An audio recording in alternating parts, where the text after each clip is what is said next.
Hello there, welcome to Blitz Transmissions. This is the Blitzcast number 79. I'm Tommy. Before we get into the content of this week's episode of the Blitzcast, as always, make sure to check out the laundry list of links that can be found in the description below. But before you even do that, if you're watching on YouTube or if you're not watching on YouTube, make sure to subscribe to Blitz Transmissions. I've got awesome Star Wars content coming out all the time. If you're an ARC Trooper in my Patreon, you would have seen this Blitzcast episode early. If you'd like access to early content, monthly giveaways, and other awesome benefits, the link to my Patreon is in the description below. Become an ARC Trooper for just $4.99 a month. If you're a fan of the reviews I do on YouTube, or you just want to support the YouTube channel more directly, you could also check out my YouTube channel membership, Rancor Battalion. For just 99 cents a month, it gives you access to exclusive badges, priority replies in my comment section, you get to vote on what I review next for the channel, just like the ARC Troopers do, and you get to check out all my reviews early on YouTube.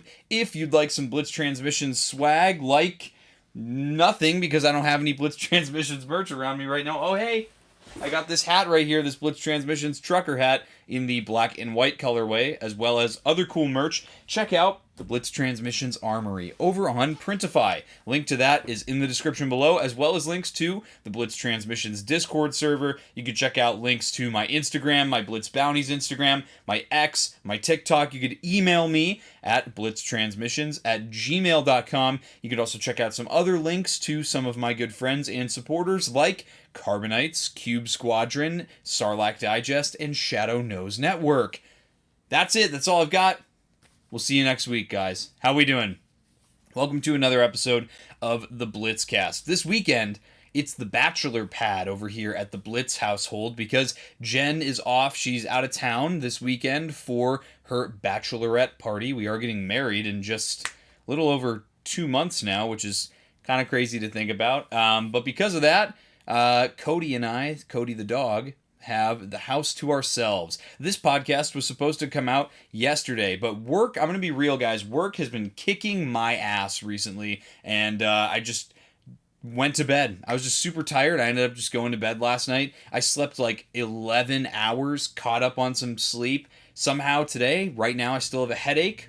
Not sure how that's happening, but we're soldiering through it. We're just going to see if we can maybe drinking more water and, taking care of ourselves will help alleviate that a little bit. But some days you just go around with a headache and it just is what it is. So, guys, what have I been up to this past week? Well, if you'd like, you could always check out the latest episode of the Sarlacc Digest Toy Chest.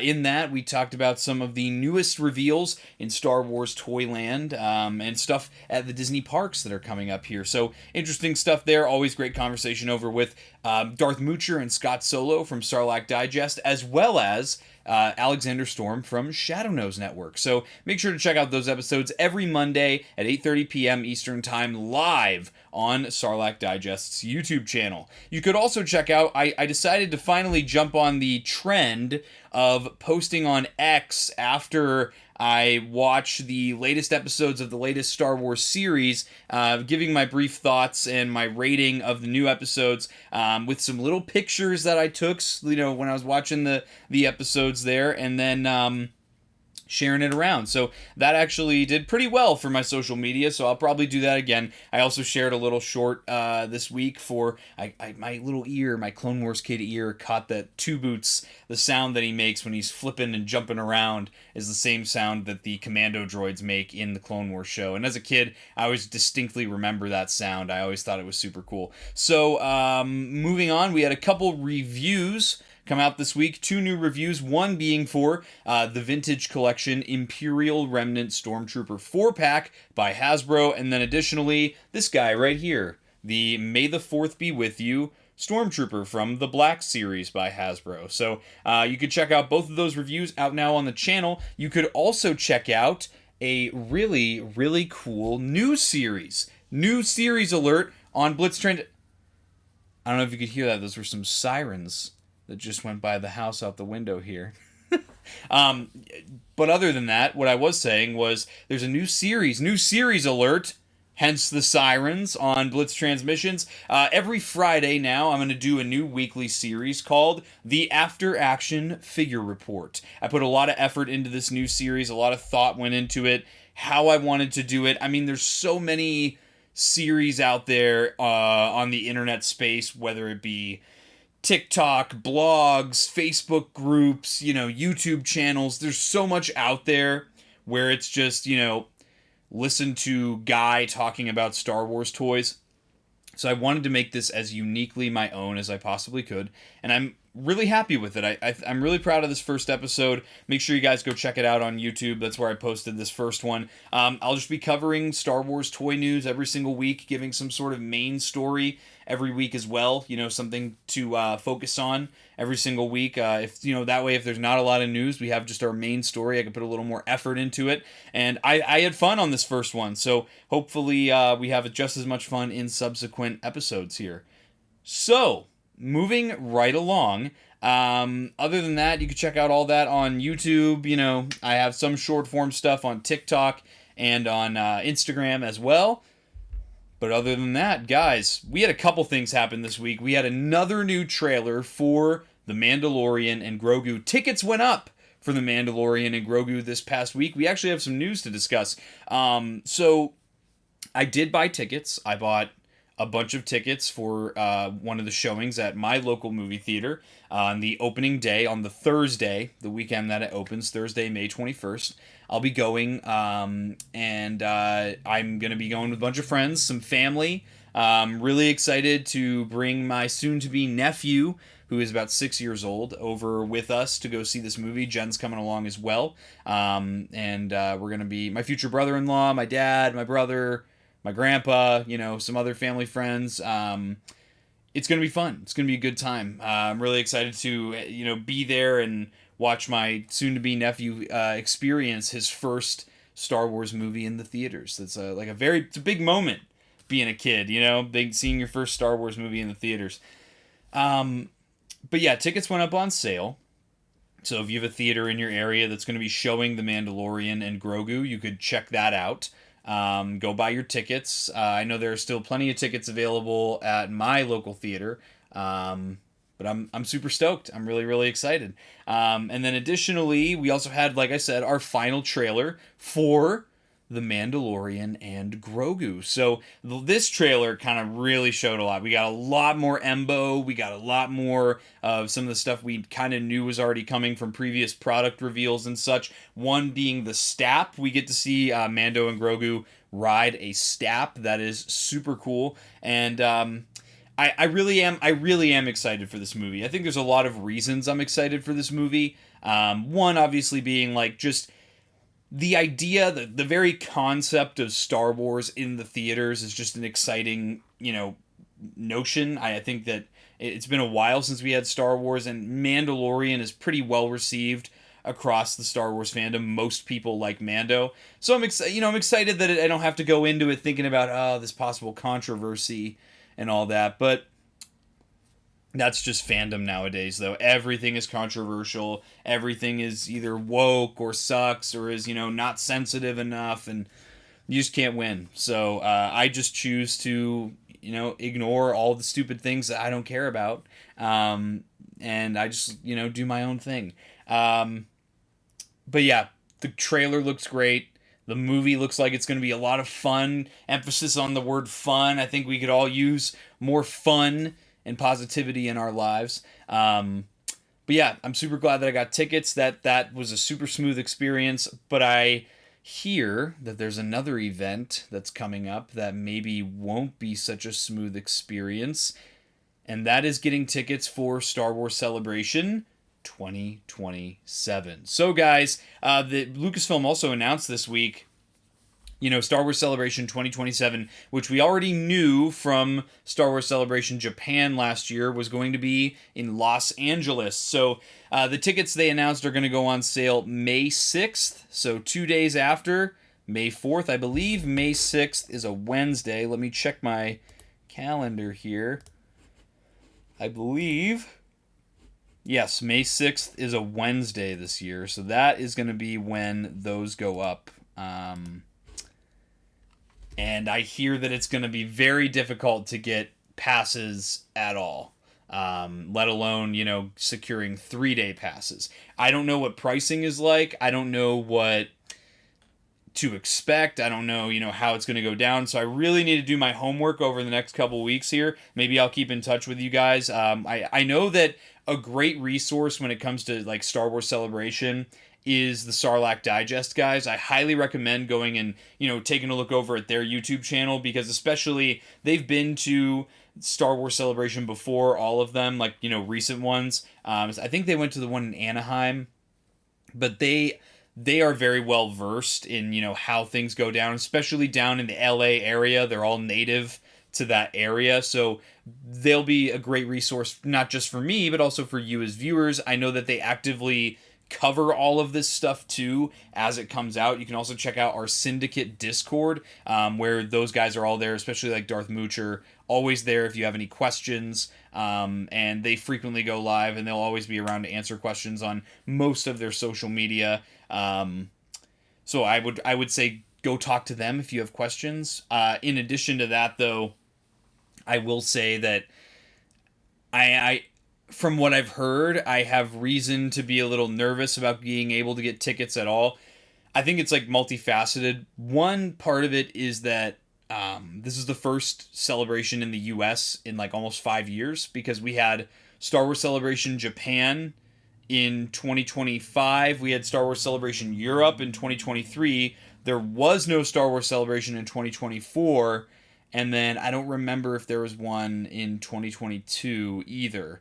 So it's been some time, so I think a lot of people are going to be amped to go to a Star Wars Celebration in the U.S. Obviously, it's where most of the majority, I would say, of the Star Wars fandom exists, is in the U.S. And then on top of that, there's this, it's just a little anniversary. It's only the 50th anniversary of Star Wars, hitting the theaters. So because of that, I think it's, automatically you're going to have a lot more eyes on it. I also anticipate that there will be a lot of social media influencers and content creators that are going to want to, make sure they make it to this event. So I think it's one of those, like, even more so of a coveted event than Star Wars Celebration already is to get into. I think it's going to be really difficult for tickets to get tickets for this event. So we'll see how it all plays out. Hopefully, fingers crossed, I can get some tickets. I talked to Jen about going, talked to my dad about going. I know that tentatively we plan on it. We'll see I think the first determining factor will be if we're able to actually purchase tickets for the event. I think that'll be the first hurdle to jump, and then we'll go from there. But yeah, the event is going to be in May of 2027. So we'll see how it all plays out. But I hope I'm at least able to get tickets for like a 1-day pass or just something, for the event. I hope that I'm able to, and especially I'm a 501st member, probably get to check out some cool events with 501st Legion. So we'll see. But aside from that, there was a little show that came out this past week, and I know, once again, I'm super late to it. Maul Shadow Lord chapters 3 and 4 came out. I know one of them was called Pride and Vengeance. I don't remember the name of the other one. I'm a fake fan. Like I said, though, I literally have like a pounding headache. I don't even know why I'm recording right now. But the grind must go on. The grind never stops. I have to say, this show has completely taken me off guard, or caught me off guard, with how it pulled me in. I said my initial reaction to watching the first 2 episodes is like, oh yeah, this show's pretty good. I'm not upset about anything that happened here. But then as I started to talk about it and discuss it, like on the Blitzcast with other, Star Wars fans, I started to feel that I was getting more and more excited for the show and starting to get more and more hyped for the series. Then episodes 3 and 4 came out, and I'm like, oh, they've got me. I'm all in. Because I think what I'm loving about the series is that most mainly, just an overall statement, the plot just moves. Like, we go through the motions. We don't, it's not like your typical, not hero's journey, but it's not like a lot of anime and a lot of, longer extended series where, oh, we're going to go and do this thing, but along the way we run into so-and-so and we have a side quest and then we have a filler and then we have a this and we meet a new character and they join the team. This is very much, again, like I said last week when I was praising the show, it revolves around the titular character. We revolve around Maul, and that's a good thing. That is exactly what we want to see with a series that is named after a character. So what I like is that we just keep the plot points moving. I think one thing that helps that too is that there aren't time gaps between episodes so far. It's just boom, we pick up exactly the moment we left off. End of chapter 2, Devon Azara uses the Force to get out of her cell. Episode 3, boom, she is walking out of the cell area and she's directed to go talk to Maul. And we have a very deceptive Maul in these next couple episodes, because I already kind of said, like, Devon in the first couple chapters, Maul already planted the seeds of doubt in Devon's mind. We know Devon is struggling. Maul knows, and he can sense that she's struggling. She's clearly willing to sacrifice her morals in the way of, stealing for survival. That would go against the Jedi Code all day, even with her master present. So I think Maul senses this, realizes that there is the ability for her to be turned. So Maul is going to run with that, and getting her alone, keeping her separated from her master, Uncle Daki, who we will talk about a bit more in depth in this Blitzcast episode. That is the way to manipulate her, and we see him use this same strategy with Ezra in Rebels. So that leads me to believe that if he tries it with Ezra, it must have already worked somewhere, and so he's, it's already worked with, I would guess, with Devon. So Maul does a really good job of giving Devon opportunity. She, making her think that she's in control of the situation when really he's manufactured the whole thing. And that's very much a Sith way of operating. Palpatine does the same thing all the time throughout the Star Wars series. No way to really test someone's grit and their strength of character, or to get them to tempt them to the dark side, for example, than to put them in a situation where you could trick them into thinking they have control of the outcome when really you've designed the whole thing to be the exact opposite. Also, apologies if you guys can hear, it's raining pretty hard outside, and so if you guys can hear the rain, I apologize. But I think we should be good. As far as Maul manipulating, Devon, I think it was done very expertly. From placing the lightsaber there out in the open on the mat, giving Devon the opportunity to take the weapon whenever she wants. I mean, she could have taken it right when she walked in. Maul would have absolutely let her, just to see what she'll do. But the fact that she doesn't take it until she maybe sees an opportunity to deceive Maul, I like that. And you could tell Maul wasn't surprised by it one bit.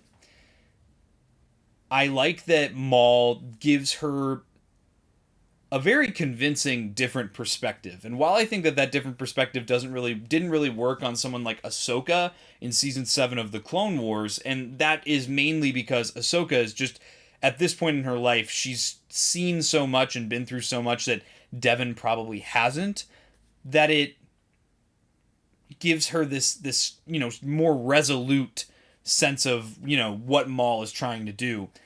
Devon has not been through nearly as much as a character like Ahsoka that we know of.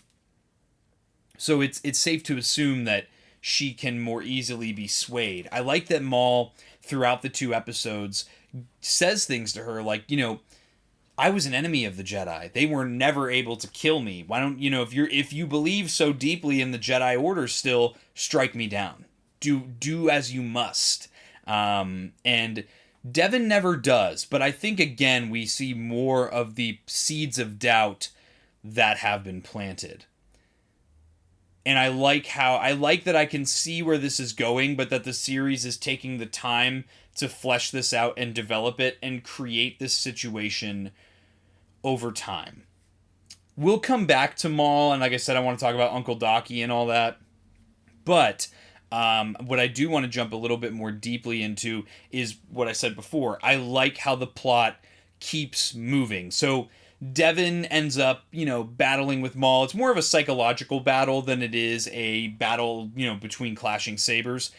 Maul lets her go, and I think he's satisfied with what he's done, which, by the way, I loved that fade out where it's Maul smiling as she runs off, and it fades and it fades, and just for a brief moment it's just his eyes on the screen watching her. You can still see that just sneering grimace in his eyes as she's running off right before it fades to black.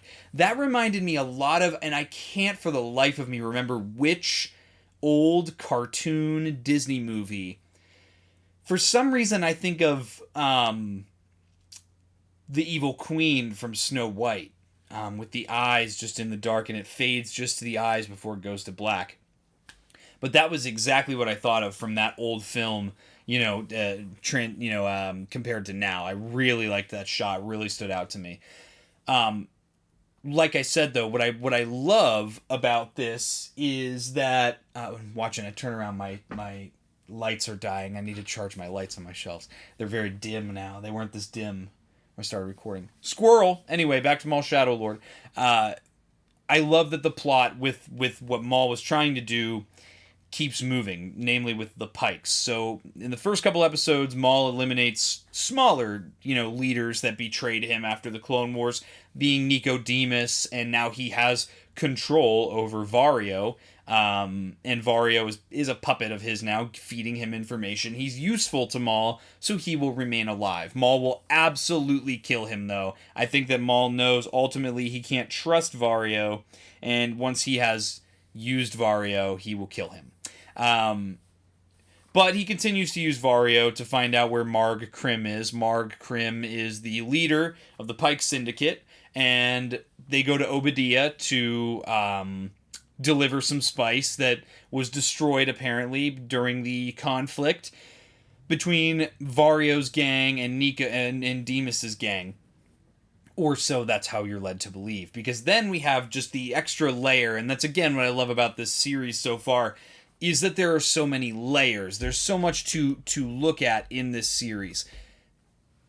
And there's so much to take into account. Everything has a purpose and plays a role. It's nothing so far has been there just for fan service, just to, get you interested, or just to be like, oh, I know that. It's very, and I like that the story is so narrative driven in that way. We have the police force with the Janix police force.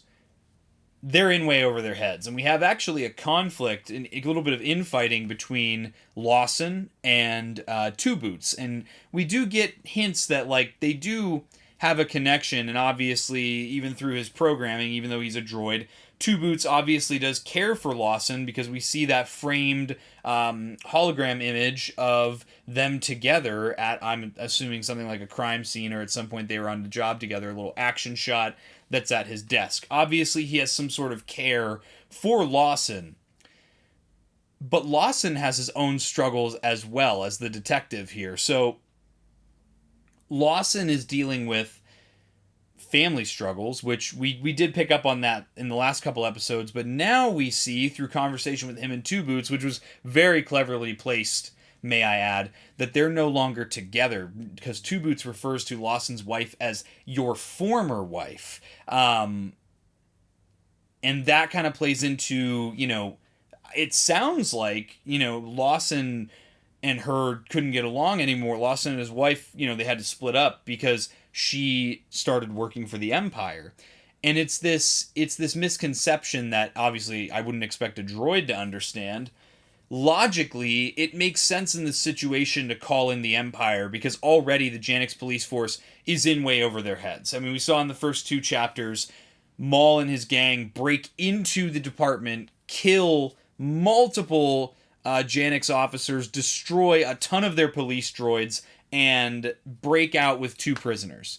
One of them being a highly wanted mob boss, like, a gang affiliated individual, high value. And that's a huge issue. They should absolutely call in the Empire. And in that way, it is this moral dilemma between, Two Boots and Lawson, because as the viewer, you're like, well, yeah, on paper they should call in the Empire, and there's a little slip in there that I actually didn't catch because I watched both chapters twice. The second time I watched it with Jen, the first time I watched it by my lonely. So there's a little line that Two Boots slips in there when they're flying around in their speeder. And Two Boots says, like, well, when we would be in over our heads before, because this has happened before, we would just call in a Jedi from the Republic, and the Jedi would handle it. And Lawson can see through, that this regime change, this change in government, is more than just change by name. He says it multiple times, like, once the Empire shows up, they never leave. And it's cool that this early on characters recognize that. Like, this shows, I think, Lawson's intellect at this point in the series. Like this, I think, is an example of him showing his intellect. Obviously, he's a detective, so you're already, it's already implied that he's, smarter than the average bear. But it's cool to see it play out like that.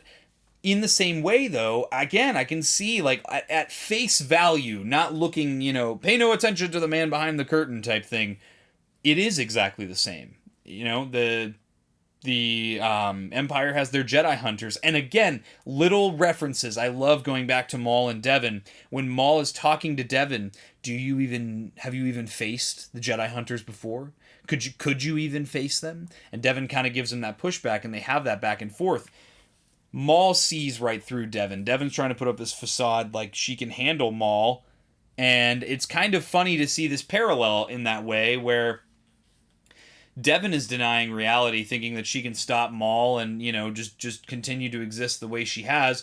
Lawson, in the same way, thinking that she can just defeat Maul, thinking he can just defeat Maul, and, things can just keep going the way that they have been without Imperial, not interception, Imperial. I wish I could think of the word. That interception is not the right word. Imperial entanglement, Imperial involvement, maybe involvement. And it's just this lack of realizing, whether it's from ego or just from lack of wanting to recognize it, that they are in over their heads. Eventually the Empire is going to have to come in, and Two Boots even tries to go over Lawson's head and go right to the chief and say, we need to contact the Empire. At one point, when they're going to, they get a location on Maul, they're going to raid Maul's facilities. Two Boots even goes to he goes kind of, insubordinate a little bit. He goes to just handle it like, nope, I'm going to contact the Empire. And I think that's pretty nuts. But I really, honestly, at the same time, it's the logical thing to do in the situation. You don't understand the ramifications. He doesn't understand the implications of calling in the Empire. So in that way, I almost understand where he's coming from, because how could Two Boots possibly get it? Now, moving right along, we have the dynamic now where and I like that all the characters kind of interact with each other at some point. It's all pretty, folded in together with Maul as your centerpiece. You got Lawson being followed by Iko Daidaki. Is that his name? It's all hyphenated. Iko Daidaki. But he calls himself Uncle Daki, and that's how Lawson ends up knowing him as, almost like a confidential informant, which is a thing in real police work, which is cool they bring that in. Uncle Daki and Lawson kind of, talking together about Maul once again, and Uncle Daki also telling Lawson, you're in over your head. And Lawson's kind of hearing it from everybody now, that he's in over his head going after Maul, and realizing just how much of a threat this Maul really is.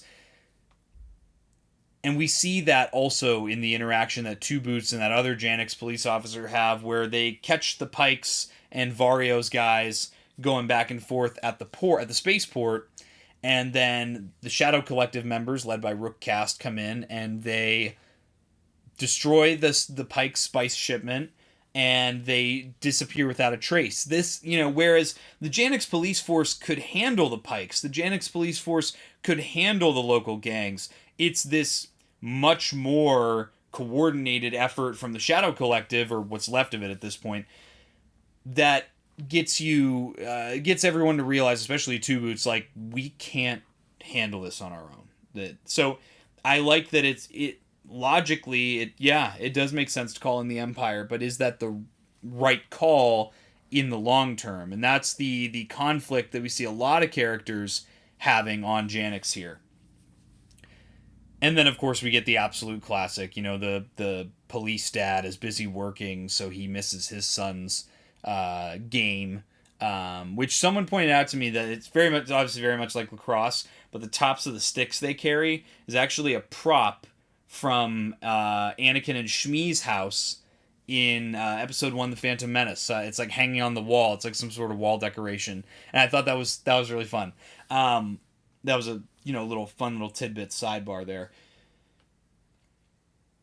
What I like, kind of get back into the plot moving along, though. The Pikes are handled very quickly, and I love how it was done. Vario shows up.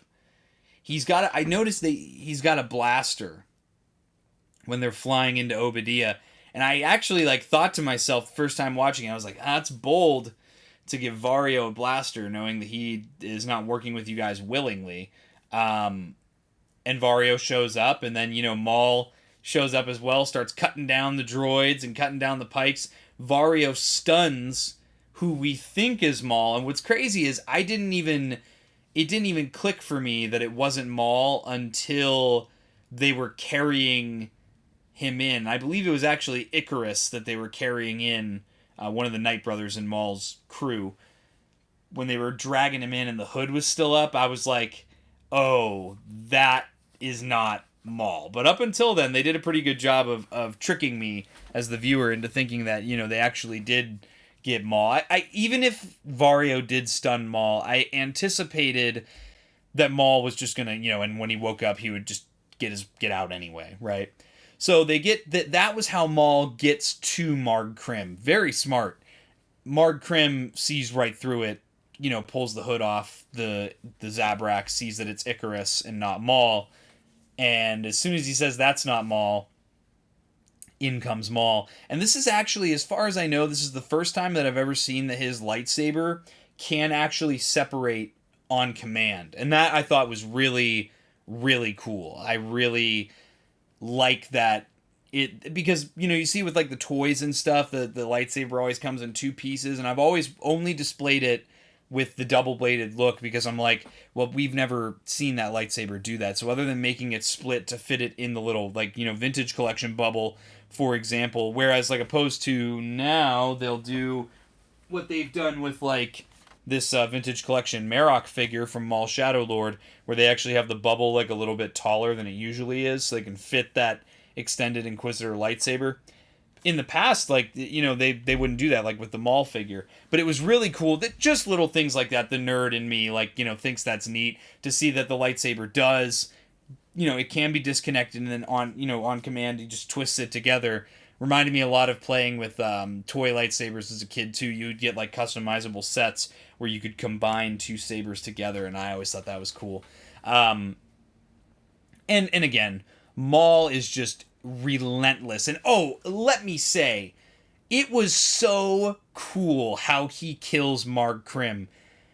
Marg Krim is holding Maul's, the other half of Maul's saber. And Maul, very similar, reminded me of Kylo Ren killing Snoke in The Last Jedi. Turning the lightsaber on with the Force as he spins it and pulls it toward him to kill Marg Krim. Boom, that was amazing. And then, leaving a couple Pikes left, Maul essentially now has control over the Pike Syndicate once again now, because he talks to the Captain of the Guard, puts him in charge as now the puppet leader. The Captain of the Guard has seen firsthand what Maul is capable of, even in a disadvantageous position, like he was in the beginning of this particular conflict. So that was really, really cool to see.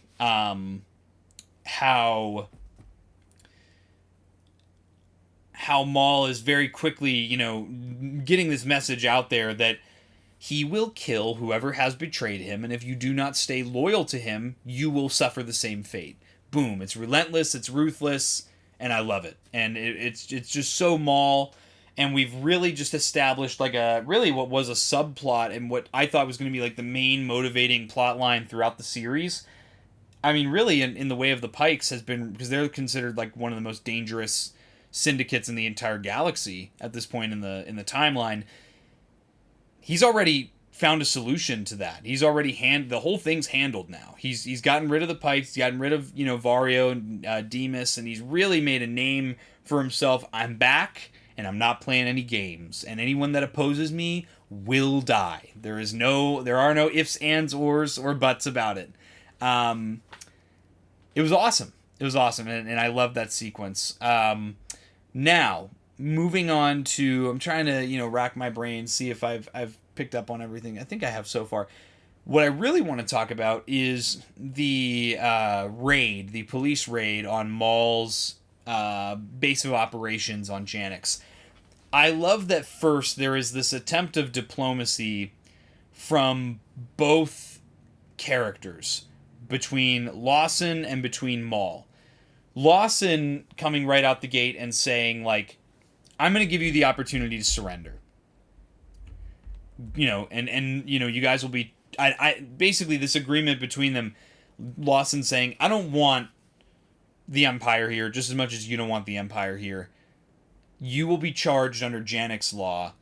Maul coming back and saying, oh no, you will have my protection, but you're going to leave me alone. And I like his line of die well. That is something that always stuck in my head. He uses that same quote to Gar Saxon in Season 7 of the Clone Wars.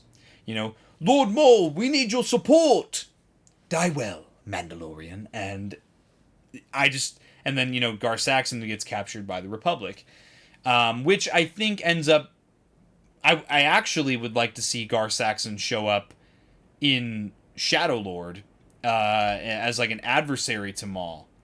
That would be really cool, because what I assume, because we know that Gar Saxon works for the Empire by the time of Rebels, I think that would be really cool to see how Maul... or how, Gar Saxon ends up becoming sympathetic to the Empire. Maybe he gets captured by the Republic, and then when they become the Empire, the Emperor maybe sees use for Gar Saxon as a means to, help the Imperial rule. And Gar Saxon probably would be very apt to do that, because the Empire is not what the Republic was, and, maybe some offer of giving him some sort of rank and power would be enough. And I think knowing that the Empire is against Maul, I think would be maybe a huge motivating factor in getting Lawson in with the Empire as well. But anyway, all that theory crafting aside, I really, really like the back and forth conflict with the police raid. You go in and, I will say they did a pretty good job of setting things up as far as the Janix police force goes. Getting it like they're in advantageous positions. They've got dudes up top. They've got dudes down below. They've broken up into teams. They're ready to capture Maul. And they get ambushed. And there's another shot that I love. I took a picture of for my social media posts of Scorn with the big Gatling gun, and the only light that's being generated from the shot is from the blaster bolts from the Gatling gun, and you can see him just smiling and just the crazy eyes.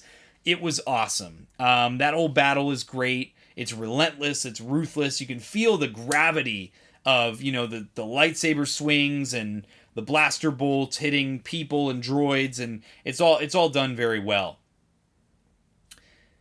Meanwhile, we have Maul kind of overlooking the conflict. He gets spotted by the police sentry droid. He destroys it, but now Lawson has an idea as to where Maul is, goes looking for him. In the meantime, we do have this kind of truce team up between Devin and Daki and the police force, where Devin and Daki have actually planned to defeat Maul and bring him to help the police force bring him to justice. They know that because Maul is force sensitive and because of how powerful Maul is, that he that the police force is not going to be able to defeat him or bring him, into custody on their own. So, without revealing that they are Jedi, they go up against Maul themselves. What I immediately thought as soon as I watched Maul on one side of the screen and then Daki and Devin on the other side, first thing that popped into my head was, oh, this is going to be a cakewalk for Maul. Maul has literally had over a decade to consider his mistakes in fighting a master and apprentice at the same time, like he did back in Episode 1, The Phantom Menace, fighting Qui-Gon Jinn and Obi-Wan Kenobi. And remember, during that fight, Maul was able to kill Qui-Gon and ends up only losing to Obi-Wan, we realize, because of the will of the Force. So I'm thinking, and I know Daki is nowhere near as strong as Qui-Gon, and I know Devin is nowhere near as strong as Obi-Wan. This is going to be a cakewalk. So what does Maul do? Keeps Daki at bay, duels Devin. And you can see he's keeping them separated, doing exactly what he did in Episode 1, The Phantom Menace. And I love that the fighting style stays very similar as well. Lots of kicking and flipping and punching and just, very, very consistent in that way. That's the word I'm looking for. Consistent. It was great. I loved every moment of it. And I love, too, Daki kicks Maul in the knee and kind of short circuits his cybernetic leg. That I thought was so cool because, we already have it established in this series. Devin knows who Maul is, most likely through tales that were told at the Jedi Temple of Obi-Wan Kenobi defeating Darth Maul, the first Sith to return after over 1,000 years of the Sith being gone. And I immediately thought of when Obi-Wan was fighting Maul and Savage on Florum during the Clone Wars.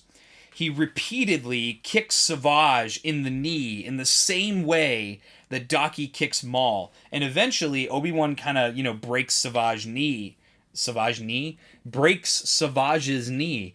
And that plays a key role in Obi-Wan being able to, not defeat them, but escape from them on Florum when he's dueling them both at the same time.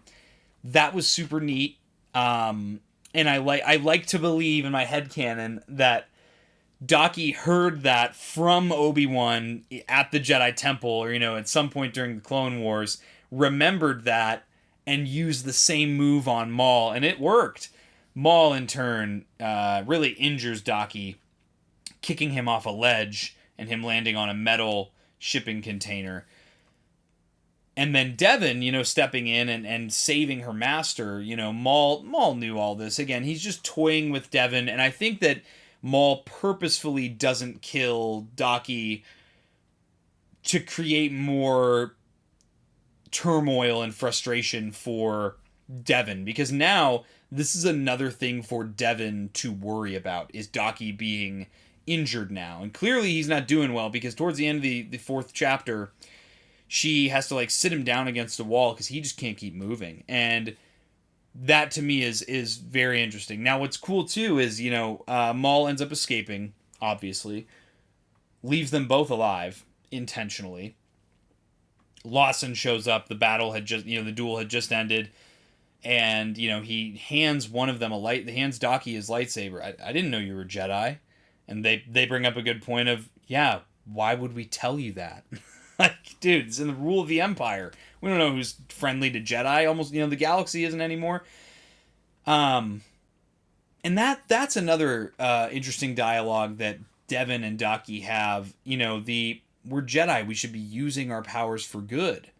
And, they have this kind of argument, Devin being the bright-eyed, very altruistic, idealistic, young person, whereas Daki is definitely defeated in that way. He's trying to keep him and his apprentice alive, but really, yeah, that's not the call of a Jedi, is not to just survive. Your call is to help others who need it, and they end up agreeing on that point. So it's cool to see the apprentice and the master teach each other. And that's something that we learn all throughout Star Wars.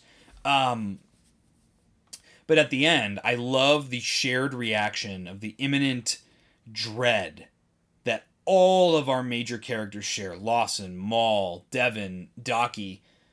Rook cast, everybody kind of in a different way realizes something is happening. Spybot sees something in the sky, calls it out to Rook cast. Maul senses it in the Force. Lawson gets a communication because Two Boots goes, under Lawson's nose and calls out for the Empire. And we see this big sweeping shot at the very end of an Imperial Star Destroyer and its shadow looming over the city on Janix, and then the episode ends. What a great way to lead us into the next episode, which makes me wonder, we're going to be getting into chapters 5 and 6 next week. This will probably be the way that this series is moving and how quickly the pace is going, and in a good way. I think this is where we're going to see the 11th brother and Marok face off against Maul, and probably we'll see... I'm assuming the Inquisitors will be the ones that kill Daki, and that's going to be how Maul kind of wins Devon over, because he can keep her alive. I think that's how Maul will kill Marok. Or maybe Devon will kill Marok because Marok killed Daki. Either way, Daki's toast. May as well call him Amagun Daki, like Master Amagun Dai in Clone Wars, because he's a goner. He couldn't, he's especially injured. Oh, he's toast, man. But now that the Jedi Hunters are here, it puts a big monkey wrench into things. And I'm really excited to see the Empire come in. This is early Empire too, because at this point they still have TK troopers, but they still also have Republic gunships, which is around the time of the Bad Batch. We saw that in seasons 2 and 3 of the Bad Batch. Now, I also heard a quote. Shout out to Clan Brandalorian on YouTube for this one. I also recently heard that the Bad Batch is going to have an unexpected crossover with Maul Shadow Lord in Maul Shadow Lord. I'll be very interested to see how that plays out. What I would love for it to be would be the anti-batch, as very affectionately put by Tops.375 on Instagram. That would be super cool to see, is the anti-batch, which is the bad guys we see at the end of the Bad Batch Season 3. Very, very cool CX clones, led by CX2, kind of the evil version of Crosshair. That would be cool to see. And then the anti-batch being the ones fighting Rook Cast and the rest of the gang, the rest of the Shadow Collective. That would be really cool. I'm gonna put that away though, because I don't think that's actually gonna happen. But how cool would that be, dude? A bunch of CX clones going up against those guys, the CX clones from Mount Tantus with the couple Inquisitors going after Maul. Because we know Maul's not alone. If the Empire knows this as well, if Two Boots is the one that reported, the Empire's going to know he's got a gaggle of geese with him. That would be cool, man. Oh, man. Maybe that'll be the unexpected crossover. That would be sick, dude. Now I can't stop thinking about that. I came up with that just now. Anyway, yeah, these couple episodes were great. I love that end shot of the Star Destroyer, and I'm so amped to see chapters 5 and 6 of the show. So guys, if you can comment, let me know what you guys thought of chapters 3 and 4. For me, they were a 10 out of 10 together. I think the show has really turned up the heat, and I'm super excited to keep watching.